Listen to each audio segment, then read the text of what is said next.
Hello! Welcome to the first episode of Supra Chat with me, your host, Valeria. First off, we're gonna start with the girls introducing themselves. So, USA, go ahead, your thing. Hi, again, welcome to the first Super Chat. I'm Regina Gray. I'm from the United States. I live in Milwaukee, Wisconsin. I work for the #1 laser hair removal company in the United States.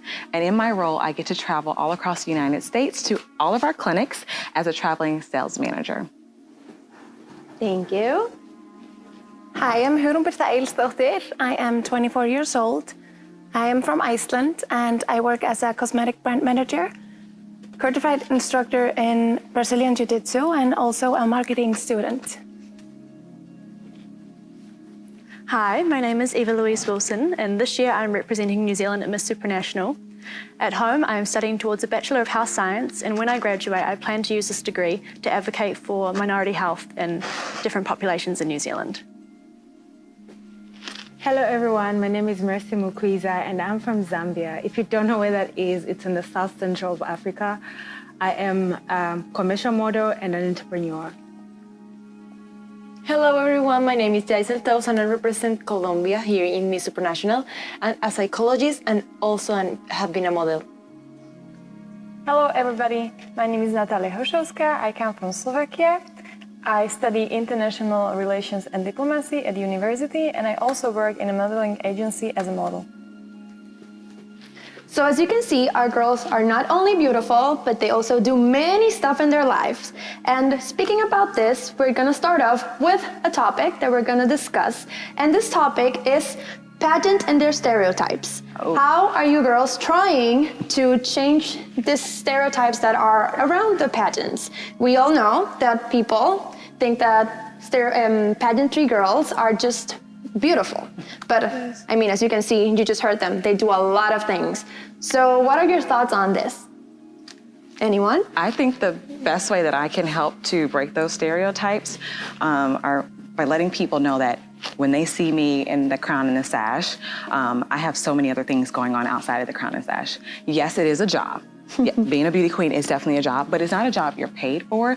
Oftentimes, we're volunteering our personal time in order to work with our different charities and our organizations, and we have full-time jobs on top of that. So I always like to stress to people, I am a career woman first, beauty queen second, and I use my platform as a beauty queen to help gain awareness for all the causes that I'm interested in. Specifically for me would be heart health awareness because I lost my father to a heart attack, so it just was like the perfect way for me to use the title and then also give back. So that's how I help.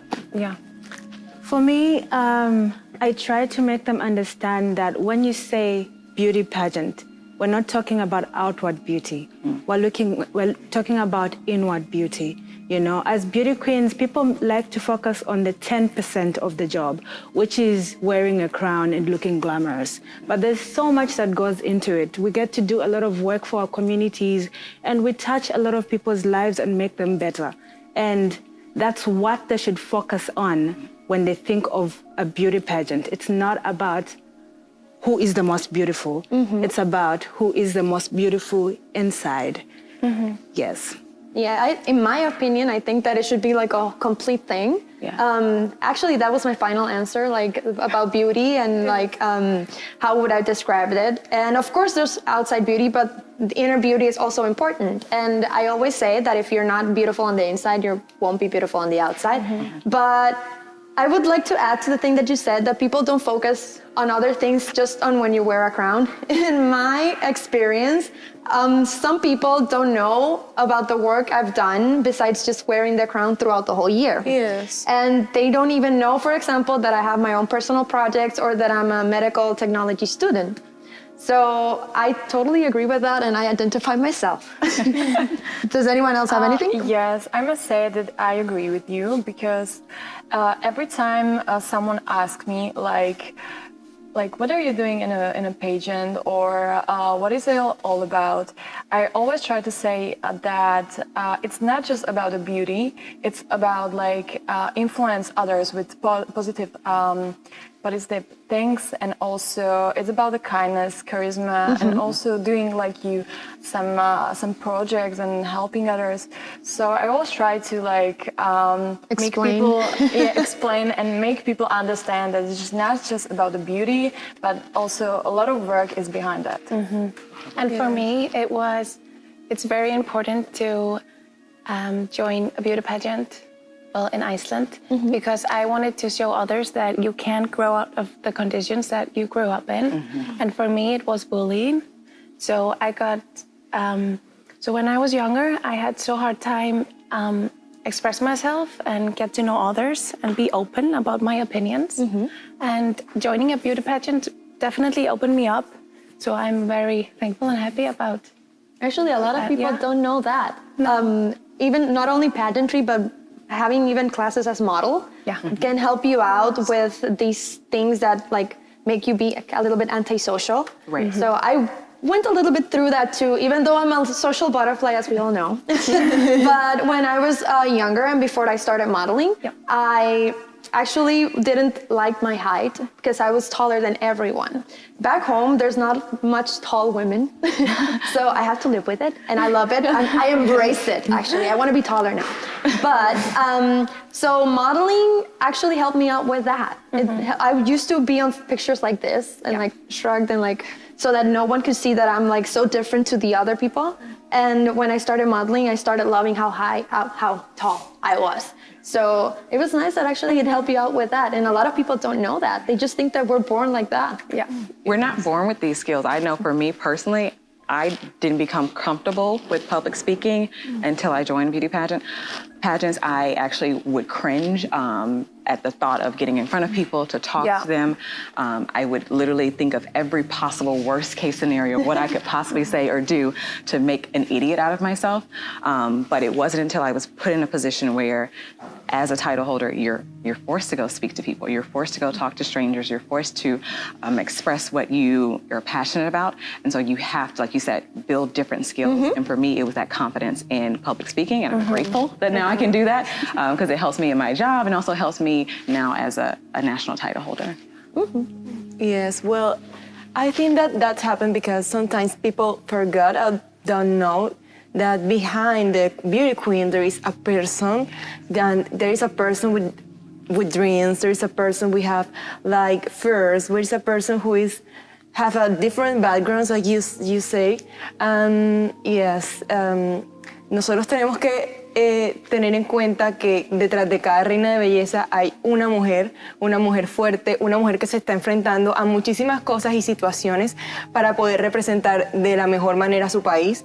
Y pues claro que son mujeres que sueñan, que son capaces de lograr muchísimas cosas, que tienen, no sé, muchísimos planes y que sobre todo están como poniendo su belleza a la orden de muchas de organizaciones, fundaciones que están buscando hacer un cambio, inspirar a otras personas y cambiar el mundo a través de su belleza, porque no es solamente, como tú dices, no se trata solamente de belleza física, sino también de belleza interior. Okay, so to translate that, sorry, but sometimes I have problems. I tell you before, it's totally fine. We're human, and in our case, we think in two languages, in English and Spanish, so it's fine.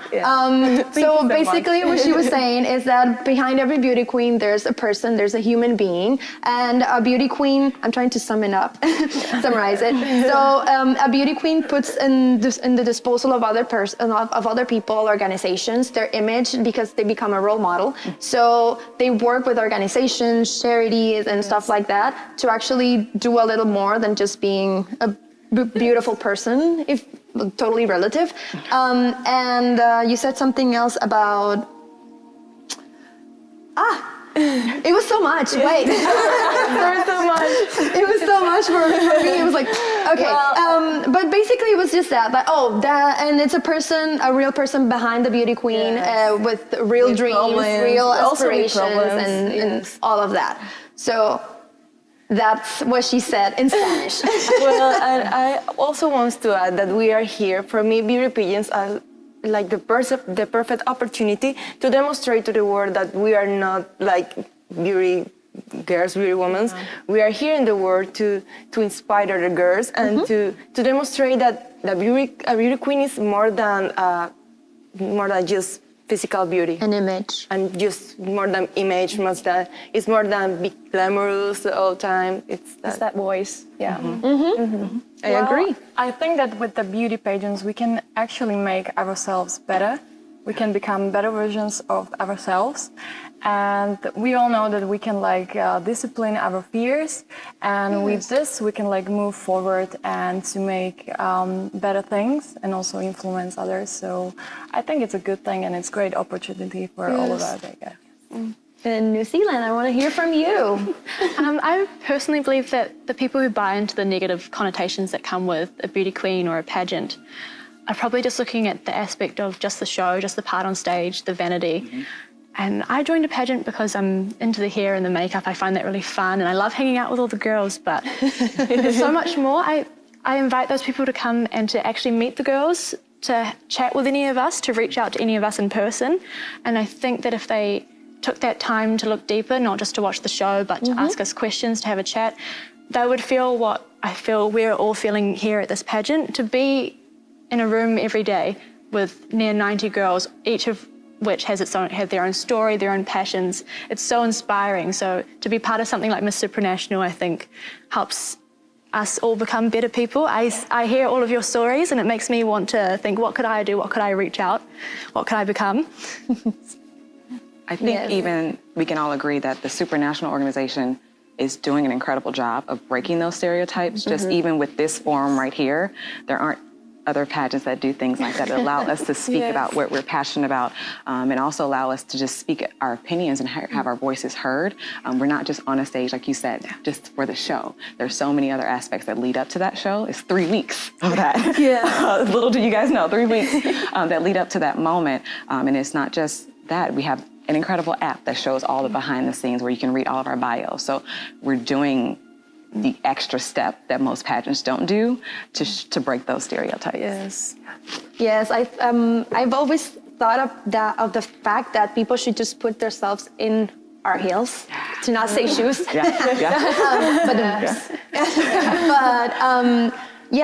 There's more than just an image. There's more than just wearing a crown or having a sash and always doing your makeup and looking beautiful. There's so much more than that. And I got to experience it as a queen, but I know that you girls get the full experience also as your representatives of your countries. Because the girls that start off when the national title gets handed to them are not the same girls that come out, even if they don't win. Like, it's a full development that goes on while you're preparing for a pageant and when you actually are in a pageant. So, but speaking about the things of people asking you more questions and getting to know each other, we'll know more about this because we will get questions from the fans in the next segment. But before, let's see what the winner will get when she wins. Actually, she will get an apartment in Thailand, in Bangkok, Thailand. So let's have a look at it.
And we're back. And in this segment, we're gonna be answering some questions made by you, our super fans. You guys posted some interesting questions. I was actually very surprised by this. And I chose one for each of our girls, and we're gonna do 3 now. And we're gonna start off with USA. Okay. Your question comes from, sorry if I say the username wrong, but Leah Bea Lata. And her question Yeah. March is the Women's Month. For you, what is the greatest advantage of being a woman? Oh, wow. There are so many advantages of being a woman. I can't imagine living my life as a man, no offense. However, I just know that we as women, we have so many Supra powers. One being the fact that we are naturally nurturing and giving. And so couple that with the fact that we can produce life. And also we have this natural aura about us, and that aura is femininity. Femininity is so powerful because it can be so many things. It can be strength, it can be softness, it can be having discernment in a situation, or just having a voice in a situation. And I think that is the most beautiful thing about being a woman. And then obviously we can participate in things like this, pageantry. That is one of the most incredible things, being around other women as voices and opportunities to lift each other up. So I definitely think that I am blessed and to be a woman, especially to be a woman in the country that I live in. I know I have so many opportunities and so many freedoms that I will say at times that I have taken for granted, but I know now I'm so grateful and thankful for that. So just being a woman also in the 21st century is incredible because we're seeing so many changes and empowerment across the world. So it's safe to say I'm proud to be a woman. Very well. Nice answer. So our next girl will be New Zealand. Your question is, as soon as you come from a country with a small backing up for pageantry, how did you prepare to compete for a well-known international pageant like Miss Supranational? And this question comes from Rhea Graham, and they're sending their love from the Philippines. Oh, thank you. I think the first thing that I told myself when I was elected Miss Supranational New Zealand was that even though I am from a small country and that we don't necessarily have the fan base that some other countries do for pageants, that being from New Zealand and being a winner, that I was still worthy to be here, that just because I wasn't winning in a country with a huge population, that my achievement was still an achievement. So believing in myself, believing that I could do it, that I didn't need teams to help me, that I could do it on my own and that I could find my independence before I came here. It also meant that at times I felt a lack of support, but it was a little bit of innovation, I think. So instead of having a trainer, I would look up things online. So I'll be practicing on my own in the hallway in my high heels, and my national costume, I actually made it myself.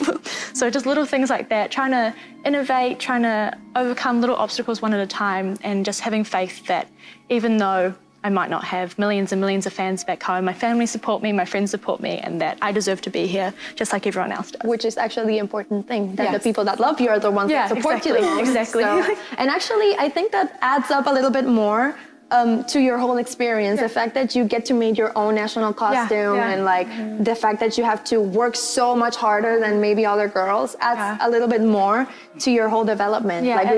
Like we were speaking before. The girl that starts off, it's not the same girl that ends the pageant. Exactly. So that's nice. I like it. And our third girl, Colombia. So your question is, speaking about sacrifices and having to work hard, what sacrifice have you made to take the crown? Well, I think that our journey on all... I'm gonna answer in Spanish. Sorry. Okay, just make sure that you stop so I can translate in a normal pattern. Okay. Para un poquito y después me das a traducir. Yeah. Bueno, yo creo que en todo el camino siempre hacemos muchísimos sacrificios, así como tú decías. Nosotras comenzamos siendo unas y terminamos siendo otras, y lo mejor de todo es que independientemente del resultado del concurso, independientemente todos los sacrificios que hemos hecho, los problemas que hayamos tenido, terminamos siendo una mejor versión de nosotras que la que inició. Entonces, esa es una de las cosas que más me gusta. Okay, stop. So she just basically agreed with what I said, that it's true that when you start off the pageant and when you end, you're not the same girl. You have to do a lot of sacrifices and you develop yourself in a very various ways, and she's going to continue now. So, para mí no ha sido como un solo sacrificio, sino que pues se han sacrificado muchísimas cosas, pero todas han valido la pena porque, como te digo, me han convertido en una mejor versión. So she doesn't have just one thing. She has had to sacrifice just many things. And lo último fue? Pues creo que ahora soy una mejor persona. But it doesn't matter. Oh my God, I'm getting tongue-tied from Spanish to English. You see, this is when I have to do the switch. So that everything that she has sacrificed, it's okay because they have helped her out to be a better person, right? Yes. So that's that. Also because I'm really proud to represent my country, and there is no like a big sacrifice in the journey. That's true. When you're actually doing it from the bottom of your heart, it's not a sacrifice. Not a sacrifice. So before we continue with the next three girls, we just want to show you another thing that the Miss Supranational 2019 will get. And this is a hotel to stay at in Krabi in Thailand. So for the winner, you better invite me. Let's check it out.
So we're back.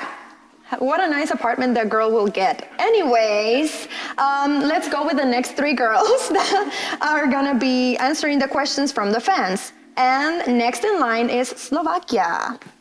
So this comes from Liabelata. Again, I'm sorry if I'm saying the Instagram handles wrong, but your question is, have you experienced criticism for competing in pageantry? If so, how did you handle it? Well, I must say that maybe I'm very lucky, but criticism, I hadn't experienced this in a beauty pageant, because my family and my friends and also people around me was like very supportive, and also my friends and my mom, they told me like, you should try it, because they always knew that I want to try it, but I didn't have like the courage to actually send the video and a formula to my national beauty pageant. But like last year, it was this year. Yeah. So this year, I'm sorry. So this year they told me like, you should try it. Just go ahead. And now I'm so lucky that I actually Did try it out? Yeah, agree with them, and I tried it. Well, so I didn't have much criticism because, like I said, my friends and family, they were always supporting me, and that's what I like about them. That's nice. Yeah. Coming from Latino countries, Different. it's a little bit harder. As soon as you get announced, In it's Latin like America, they love you and they hate you at the same We are so time. passionate about beauty. They're very passionate. That was So you're very blessed. So the next question is for Zambia. So your question is, who inspires you and why? And this comes from Lisa Beta. Okay, so like every girl, I'm inspired by my mother, but aside from family, I'm inspired by Audrey Hepburn. This is because I admire how she managed to be a humanitarian and still not neglect herself, because sometimes when we help other people, we get so engulfed in having to help people that we forget about our dreams and the things that make us who we are. And she managed to balance her life so well that she did a lot of humanitarian work, and she was a great actress, and she won a lot of awards. And most importantly, because I love fashion, she was a big fashion icon. Yeah, she is. She still is. Oh, she is. Sorry, I'm so sorry. She is a big fashion icon, and I feel like we connect with each other through that. That's nice. Wow, that's not something I was expecting. Like, Yeah. I like it. Yeah. Nice answer. So, to continue, let's go with Iceland. So, what is one thing someone might be surprised to know about you? Good question. I think I would say Brazilian Jiu-Jitsu, that I train Brazilian Jiu-Jitsu. And I can actually agree that someone would be surprised. Yes, I would. Because I started doing Brazilian Jiu-Jitsu because it's both the physical and the mind. So it's these two things that you put together, and it's a martial art, but it's not a violence. So when you're doing it, it's just like playing chess. Do you say it? Yes. Chess. Yeah. So it's one thing, and you have to know 2 steps, like plan A and B. If someone do something, you have to know everything. Yeah.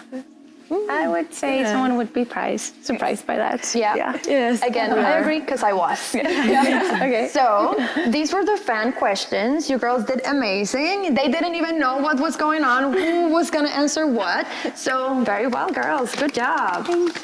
Anyways, to end up this Supra chat, our first episode, don't forget to go into the Miss Supranational app so you can actually vote for the girls, because after this chat ends, you can vote for them and help them maybe get into the top 25, because 4 girls will get into the top 25 on our final night on December 6th. So thanks for watching. Say bye, girls. Bye.